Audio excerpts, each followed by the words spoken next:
श्री स्वामी समर्थ. जय गिरणारी. गुरुपौर्णिमेनिमित्त गुरुचरित्राचं पारायण केव्हा करावं, कसं करावं हे आपण जाणून घेऊया. आपण अनेकदा गुरुचरित्र पारायण केलंच असेल, ते कसं करावं हे आपणाला माहितीच आहे. आपण हे पारायण कसे करावे याविषयीचा एक व्हिडिओ मागे बनवलेला आहे. त्याची लिंक मी डिस्क्रिप्शन बॉक्समध्ये देत आहे, तोही जरूर बघावा.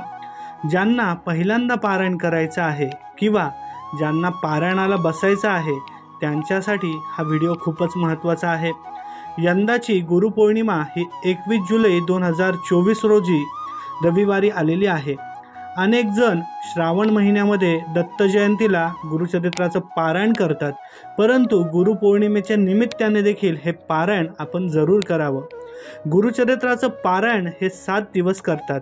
म्हणजे तुम्हाला हे पारायण रविवारी सुरू करायचं आहे, म्हणजे गुरुपौर्णिमेला आपल्याला पारायणाची गर्दी राहणार नाही आणि छान देवाची मनसोक्त पूजा आपल्याला करता येईल.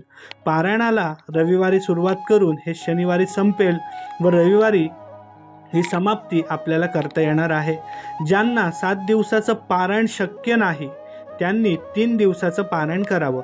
याची सुरुवात गुरुवारी 18 तारखेला करावी आणि त्याची समाप्ती 20 तारखेला शनिवारी करावी. आता आपण पारायणाचे काही छोटेसे नियम आहेत ते जाणून घेऊया. पारायण काळामध्ये आपलं मन शांत आणि स्थिर ठेवावं. आपले विचार अन्य गोष्टींकडे विचलित करू नये. या काळामध्ये पूर्ण सात्विक राहावं. 7 दिवस ब्रह्मचार्याचं पूर्ण पालन करावं. घरातल्या कोणत्याही व्यक्तीने मांसाहार या काळामध्ये करू नये. बाहेरचं देखील काहीही खाऊ नये आणि पिऊ पण नये. पारायणाच्या 3 दिवसाच्या आधी आणि 3 दिवसाच्या नंतर नॉनव्हेज बाहेरचं खाणं टाळावं. गादीवर झोपू नये, खाली झोपावं. चटई सतरंजी याच्यावरती झोपावं. काही जणांना खाली झोपायची अडचण आहे, त्यांनी दिवाणवरची गादी काढावी, त्यावरती सतरंजी, चटई, बेडशीट एखादं पांघरून टाकावं आणि त्यावरती झोपावं.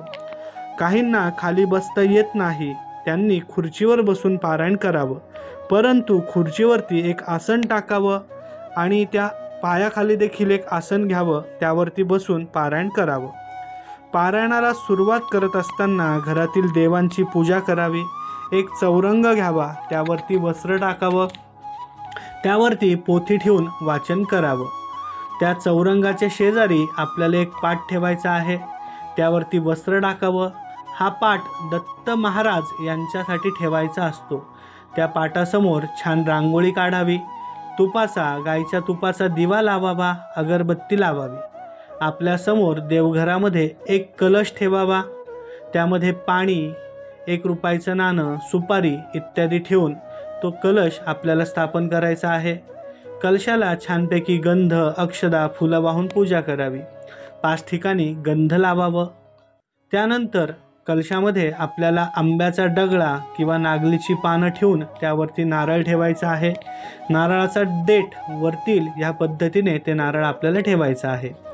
पारायणाला संकल्प करून सुरुवात करायची आहे. यानंतर 1 माळ ओम द्राम दत्तात्रेयाय नमः, ओम द्राम दत्तात्रेयाय नमः या मंत्राचा जप करावा आणि मग अध्यायाला वाचन सुरुवात करावी. म्हणजे यानंतर मंत्राचा जप झाल्यानंतर अध्याय आपले वाचन करावे.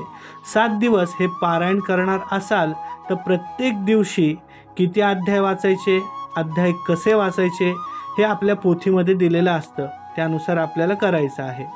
पहिल्या दिवसाचं वाचन झाल्यानंतर पोथीला देवांना काहीतरी नैवेद्य दाखवावा, पोथीची पूजा करावी आणि मग नैवेद्य दाखवावा आणि मग छानपैकी दत्त महाराजांची, गणपतीची, देवीची आपल्याला ज्या आरत्या शक्य आहेत त्या आरत्या कराव्यात. या काळामध्ये परान्न पूर्ण वर्ज्य करावं. बाहेरचं खाणं पिणं पूर्णपणे टाळावं.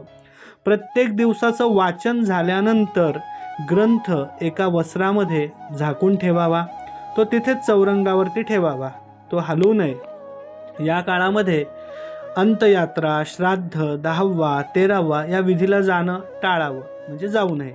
या काळामध्ये आपल्याला पित्त, ॲसिडिटी होईल अशा गोष्टी अजिबात खायच्या नाही आहे. भात हे पूर्ण अन्न असल्याने भात खाणं या काळामध्ये टाळायचं आहे. एक अन्न या काळामध्ये खावं. जसं की पोळी, चपाती, भाकरी जर आपण पहिल्या दिवशी खाल्ली तर पुढील 7 दिवस तेच अन्न आपल्याला खायचं आहे. पोळी, चपाती, भाकरीसोबत आपल्याला दूध, बटाट्याची भाजी, भेंडी, गिलकं, दोडकं, कोबी, फ्लॉवर ह्या भाज्या चालू शकताय. या 7 दिवसांमध्ये 7 वेगवेगळ्या भाज्या केल्या तरी चालणार आहे. त्याबद्दल कुठलीही मनात शंका आणू नका. फळं, दही, दूध, उपवासाचे पदार्थ आपण खाऊ शकताय. या काळामध्ये आषाढी एकादशी देखील असल्याने 17 तारखेला उपवासाचे पदार्थ, फळं, भगर यांचं सेवन करावं. या 7 दिवसामध्ये खूप मसालेदार पदार्थ, खूप मसालेदार भाज्या, कांदा, लसूण हे पूर्णपणे वर्ज्य करावं. 7 दिवस घरामध्ये कोणतेही मतभेद करू नये, भांडणं अजिबात करू नये.